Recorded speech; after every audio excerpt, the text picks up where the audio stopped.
This is Woody Hutzel, and in this video, we're going to talk about the unboxing and initial configuration for your Plunderbund storage. This is for the ringleader tier, so this is the base tier with the wooden meeples.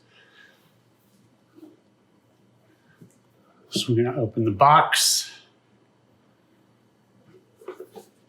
See that inside the box, we have our rule book. We'll take the rule book and set it off to the side. We've got our punch board. We'll be using that shortly. We've got the game map. Setting that off to the side.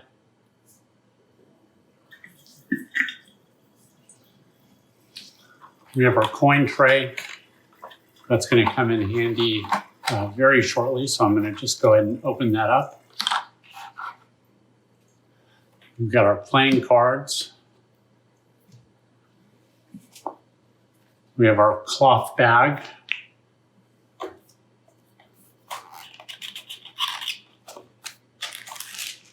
We have our supply goods. Once again, I'll be setting these off to the side because these can actually stay like this. We have our wooden agent miniatures. I'll set those right here. We have our, sorry, that was the rack tier miniatures. We have our agent miniatures right here. We have our soul gem die in this container. And we have our player cubes right here as well. We have a large number of Ziploc bags that will come with your box. We have our player cards, our player mats. I will point out these are two-sided. One side has the guild leader, one side has a player color. I'm going to set those off to the side. We have our two tuck boxes. We'll be using those shortly, but I'll set them currently off to the side. So with that, let's go ahead and get started by doing some punching of our punch board. So first thing up, we're going to punch out. These are demand tokens, and our closed merchant markers are like this. And these are our season start player markers. And it's maybe easier to observe some of that on the other side with the season start player markers. So with that, I'll punch these pieces out. You'll notice they're separated by colors currently and by numbers. For the purpose of the setup, it's easiest to keep the numbers together, and we'll see why here in a bit. Okay, so I've just now punched the numbers for the price tokens, price demand coins. And next I'm going to do the same thing with the blue or the bluish black quality tokens. And then we'll do the same with the ingenuity and appeal tokens. And once I'm done with that, I'll come back to this video and show you where we are in our punch process. Okay, so at this point, I've punched both of the punch boards completely empty. And now I'm going to take the components that I want to store in the demand coin storage tray, put those in there right away, and then I'm going to put the remainder into our cloth bag. So what I'll be doing is setting it up as though we had just a two-player game going. That's going to include all of the coins, the demand coins for what we call our specialty merchants. So first thing is I'm going to take these. These coins have a symbol but not a number on them. We call these generic demand coins. I'm going to put them into our bag here. Those will come into play at some point during the game. Then I'm going to take the closed merchant numbers. So that's going to be merchant number 18. And you can tell that by looking at the bottom. There's no indicated player count that these are included. So that's merchant 18, merchant 1, merchant 5, and merchant 7. I'm going to go ahead and put those in this first column here. I'm going to take the merchants for the 3-player game that we add. That's only merchant 17. I'm going to add them to the demand coin tray. In the 4 to 5 player game, we have merchants closed at 13, at 6, at 2,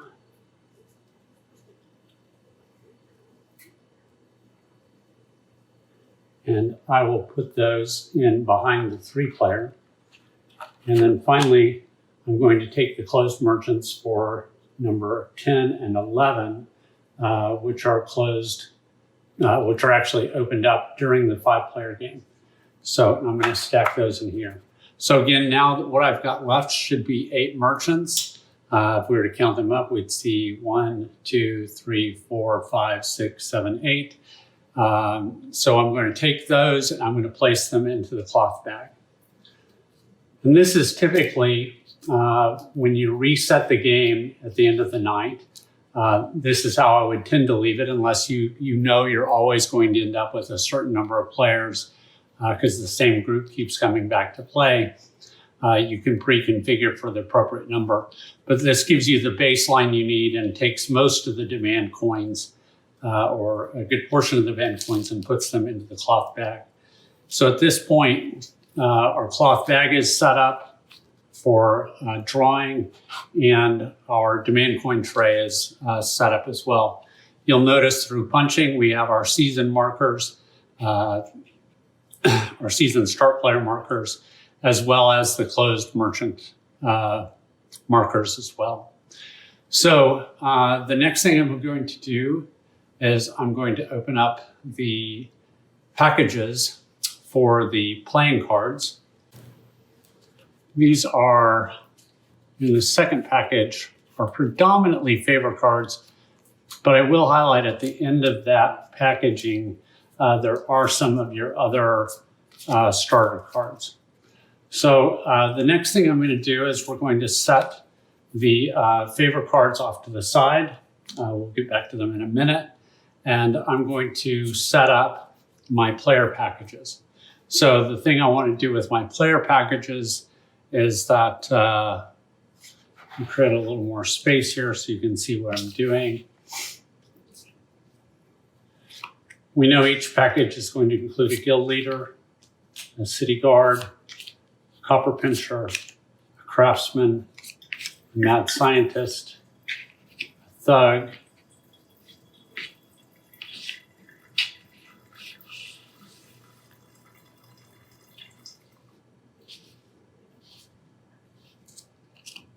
a footpad, and a thief. So these 8 cards are similar between or identical between all of the players. You will notice that in the bottom right-hand corner of these cards, they are labeled with an S that helps you identify them as starter cards. So what I would do at this point is I would take that stack of 8 starter cards. I'm going to set those off to the side. And now we'll take a break in the video and I'll do the same thing for the remaining 4 player sets. The one thing I will highlight is the game comes with 5 different guild leaders. Other than the images, the guild leaders are the same. So keep that in mind as you're doing your configuration. Those guild leader images correlate with the player mats as well. So you can decide to use that or just use player colors that you randomly assign to various guild leaders. Okay, so taking a break to set up the remaining cards. Okay, so at this point, I have our 5 stacks of player cards.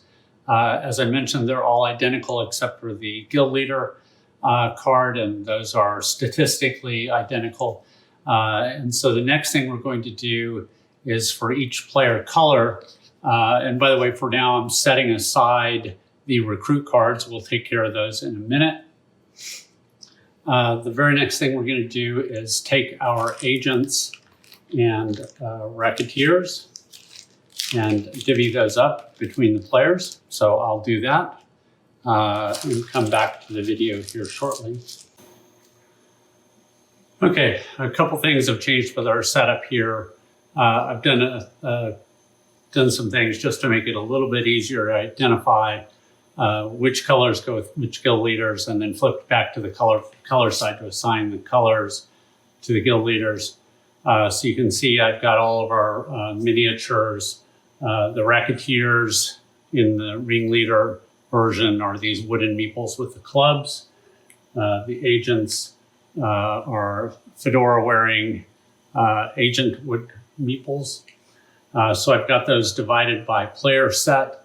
And what I'm going to do now is I'm going to take some of the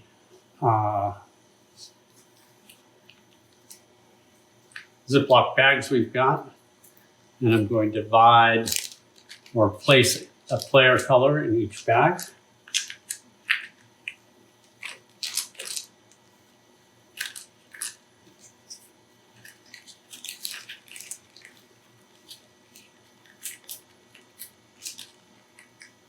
I'll come right back after I finish doing this for the rest of these sets. Okay, so with that done, I now have player colors assigned to guild leaders. Those are all bagged up and ready to go. If I were just starting out a game, I would probably take these player mats, put them under each of the options so the player could come and choose a player color and the miniatures and cards associated with it, like such. And now this part of the game is ready to go. So with that being done, I'll take these, I'll set them off to the side, because this part is configured.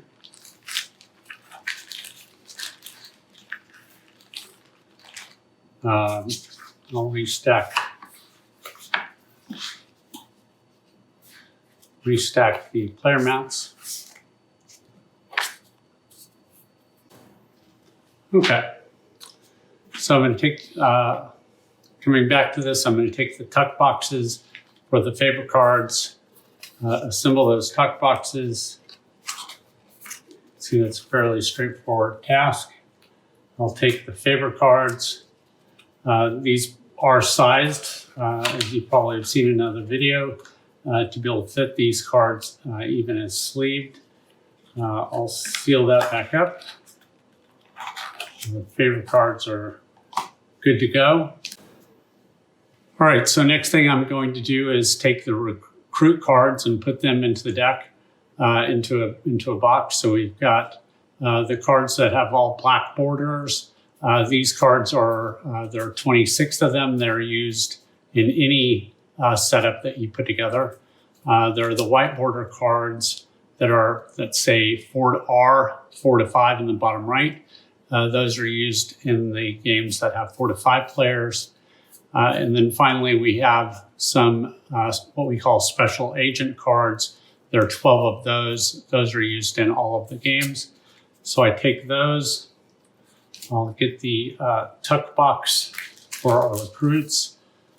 This is the tuck box for our recruits. And I'll assemble this box.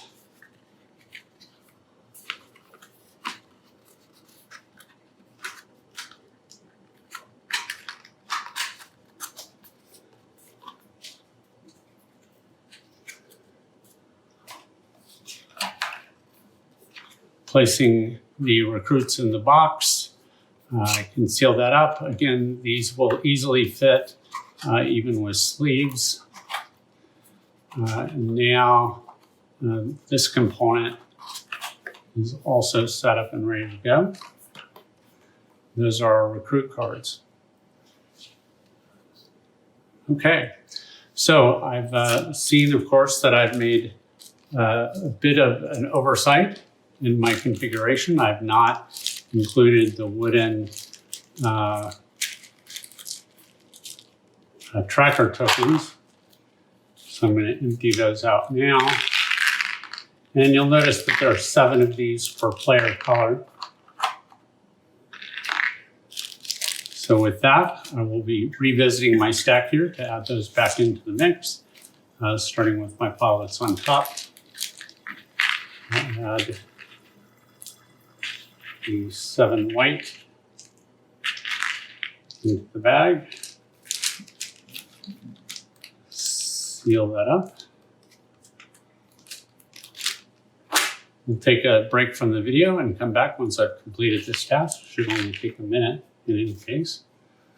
Okay, returning to our setup, I'm going to take our other chipboard components. I'll put those in baggies. We've got plenty of them. In this case, I'm probably going to, for these, I can use one of my bigger bags. So I'll take the closed merchant tokens. I'll set them inside this bag.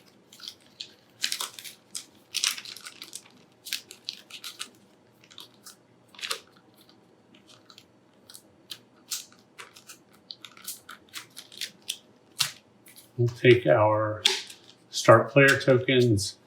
I'm actually going to see if I can reuse one of our earlier bags that we haven't repurposed. These had the cubes in them, so that's even a better fit for those. Set those there. You'll also notice we have our Soul Gem. This is our month tracker. I'll remove that. Handy place to store that is in your demand coin tray. Okay, reboxing. I'm going to take our player mats. I'll put those into the box. They really only fit dimensionally in one direction. I'm going to take our demand coin tray, set that here. I'll take some of our supply cubes. Let's see if I can nestle those over here. Actually, I think those are going to be better served here. Put our other sets playing cards here, our month tokens, and then finally our player sets. Keep these all positioned in the box.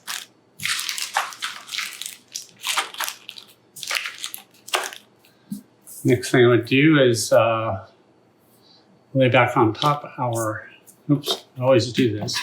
I'm going to put our cloth bag, which are preset for 2 to 3 players. Take our map,